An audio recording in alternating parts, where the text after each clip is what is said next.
আবার আগে তোমাদেরকেই দিলাম কদবেলের আচার, নাও এবার তোমরা একটু খেয়ে দেখে বলো তো কেমন হয়েছে। নমস্কার সবাইকে, আমি রেণুকা চলে এসেছি একটা নতুন ব্লগ ভিডিও নিয়ে। মাখামাখি ঘাঁটাঘাঁটি শেষ করে এবার দেখো আমি বানিয়ে ফেলছি এগুলোকে। তো মাখামাখিটাই তোমাদের দেখাবো। প্রথমে বললাম ঘাঁটাঘাঁটি মাখামাখি, এটার মানে ওই মাখানোটাই দেখাবো। তো প্রথমে আমি বেলগুলোকে ভালো করে নোড়া দিয়ে ফাটিয়ে নিয়েছি, বা কোনো ছুরি টুরি দিয়ে ফাটিয়ে নিতে পারো। আমি ফাটিয়ে নিয়েছি, নিয়ে এই চামচ দিয়ে এগুলো তুলছিলাম। তো তারপর মনে পড়লো, এই বাবা তোমরা তো অনেকেই বলেছো বেলের আচার খেতে ভালোবাসো, কদবেলের আচার, সেই জন্য তোমাদের তো ভিডিও করে দেখাতেই হবে। আবার ছুটে গেলাম ঘর থেকে ফোনটা আনতে, এনে আমি ভিডিও বানাতে বসলাম। আগে সমস্তগুলো খুলে নিয়েছিলাম, আর তার সাথে ধনেপাতা, কাঁচা লঙ্কা সমস্ত কিছু আমি এখানে নিয়ে নিয়েছি, নুন টুন সব দিয়ে দিয়েছি। দিয়ে আমি চামচ দিয়ে মাখা শুরু করলাম। ও মা, চামচ দিয়ে মেখে কি আর আচার পোষায়? সেই জন্য হাত লাগিয়ে ফেলবো এবারে। একটু নুন কম মনে হচ্ছিলো আমার, খেয়ে দেখিনি যদিও, তবু মনে হচ্ছিলো যে নুনটা একটু কম, সেই জন্য আমি আবারও আমার আন্দাজ মতন আর একটু দিয়ে দিলাম। আর সত্যি বলতে আর কিছু দিতে লাগেনি, একদম পারফেক্ট হয়েছে। আমার কিন্তু আন্দাজ সবের ক্ষেত্রেই খুব ভালো, কারণ রান্নাবান্নাতেও নুন টুন সমস্ত কিছু আমি খুব আন্দাজে বিনা মানে চেখে খুব ভালো করতে পারি। সেই জন্য আমার মাও এরকম সেম করে। তো আমিও অনেকটা মায়ের মতন শিখে যাচ্ছি, তাই না বলো? আস্তে আস্তে তো শিখতেই হবে। তো এখানে মাখামাখি আমি কিন্তু করে ফেললাম। আর হাতটা প্রথমে দেখালাম কেন জানো? হাতটা আমি ভালো করে পরিষ্কার করে ধুয়ে এসেছি, তা না হলে কিন্তু আচার খেতে আমার কারোর ভালো লাগে না।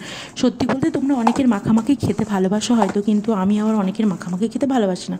মানে মাঝে মাঝে একমাত্র আমার বাবা, আমার হাজব্যান্ড, আমার শাশুড়ি মা এদের হাতের মাখামাখি খাই, কিন্তু আমি কি বলে বাকিটা হাতা দিয়ে মাখালে আমার ভালো লাগে। তো এই যে এখানে আমি মাখামাখি এখানে শুরু করে দিয়েছি। এটা হচ্ছে আমি টিফিন বক্সে গুছিয়ে নিয়ে ফ্রিজে রেখে দেবো।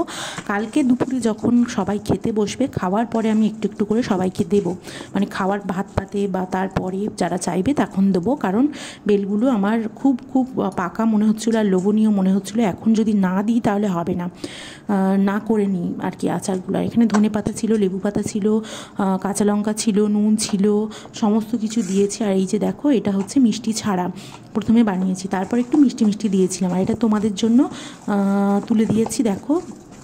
আর হ্যাঁ, বেলের আচার বানাচ্ছি, তোমরা অনেকেই বলেছো দিদিভাই তোমাদের মানে বেলের আচার খেতে তোমাদেরও খুব ভালো লাগে। এইটা হচ্ছে তোমাদের জন্য, এটা দেখো বেলের আচার। আমি যেহেতু আগে তুলেছি সেই জন্য ওটা মিষ্টি দেওয়া ছিল না, সেই জন্য। আর এটাতে একটু মিষ্টি দিয়ে দিয়েছি। দেখো মাখামাখি কমপ্লিট করে বেলটা কেমন লাগছে নিশ্চয়ই জানিও। আর হ্যাঁ, এই যে কদবেলের আচার, এই আচারটা তোমরা শুধুই খেতে পারবে।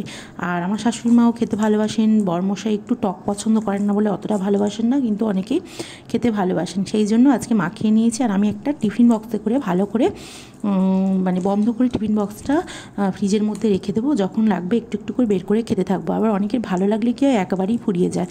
আবার ভালো লাগলে আবারও আনা হবে, আবারও আচার বানানো হবে। আমি সন্ধ্যাবেলার কোনো কাজ নেই, এটা বসে বসে আচারটা বানিয়ে রাখলাম।